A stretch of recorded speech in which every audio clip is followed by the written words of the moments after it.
bracket busted? Start fresh each round and compete for your chance to win a trip to the 2019 Final Four. Play round by round now.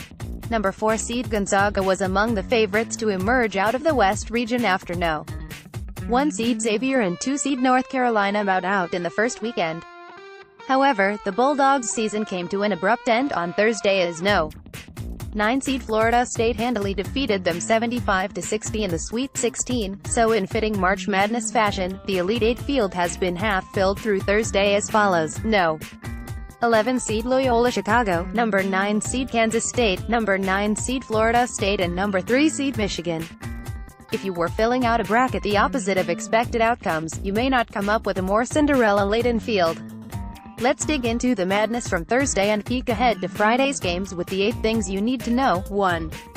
Loyola Chicago and Sister Jean are a Cinderella-in-waiting. Loyola Chicago and its famous nun-mascot, Sister Jean, captivated the hearts of college basketball fans across America this week. But it was Loyola's potent offense that pulled them to within 1 game of a Final Four appearance. The Ramblers shot an unthinkable 56% from the floor in dispatching the Nevada Wolfpack by a slim 69-68 margin, thanks in large part to hitting 16 of 22 of their layups. They scored 34 of their points inside the paint and the Pack had no answers for their run-and-share offense. It comes from spending so much time together in the off-season, Coach Porter Moser told CBS Sports after the game. Grinding together, whether it's conditioning or boot camp. We're a close group. Our culture, our locker room has been great from the beginning. They're unselfish, they share the ball and they believe.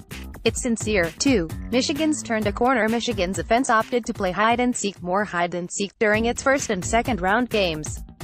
The Wolverines' offensive woes nearly paved the way for an early exit too, if not for a Jordan Poole three-pointer at the buzzer in the second round. However, that was quite the opposite on Thursday, as Michigan put up 99 points and hit 14 of 24 from the three-point line in a 27-point blowout of No. 7 seed Texas A&M. The Wolverines are rounding into form of where they were before the big dance, and Mo Wagner's again looking like the player who can drag John Beilein's squad to San Antonio. 3. Kentucky blows a golden opportunity with the No's 1, 2, 3 and 4 seeds in the South Regional bowing out in the first weekend of the tournament. No. 5 seed Kentucky had its Final Four road paved with promise. The path would be number 9 seed Kansas State and the winner of number 11 Loyola and number 7 Nevada. But Kentucky might have consumed whatever poison Calipari cautioned they not digest. The Wildcats blew their golden ticket Thursday by falling 61-58 to No. 9 seed Kansas State in Atlanta, a place affectionately referred to as Catlanta, for how Big Blue Nation travels, sending home a talent-rich team full of promise but unable to maintain a level of consistency in the tourney, just as it was in the regular season. This team was never Final Four good, at least not consistently. And now in the South, we've got Loyola and Kansas State, a first-ever number 9 versus number 11 matchup in NCAA Tournament history. Saturday's Elite Eight game between Kansas State and Loyola Chicago will be the first 9 versus 11 game in tournament history. David Warlock, at David Warlock, March 23, 2018. 4. Florida State keeps winning. Be no metric or eye test would anyone, other than hard Seminoles fans, peg Florida State as a Final Four contender coming into the NCAA tournament. They were erratic, inconsistent and unimpressive. But the Noles keep finding ways to win in the tournament, and perhaps their best win of the postseason, a 75-60 defeat of No. 4 seed Gonzaga on Thursday, is a signal that this team is absolutely not a fluke.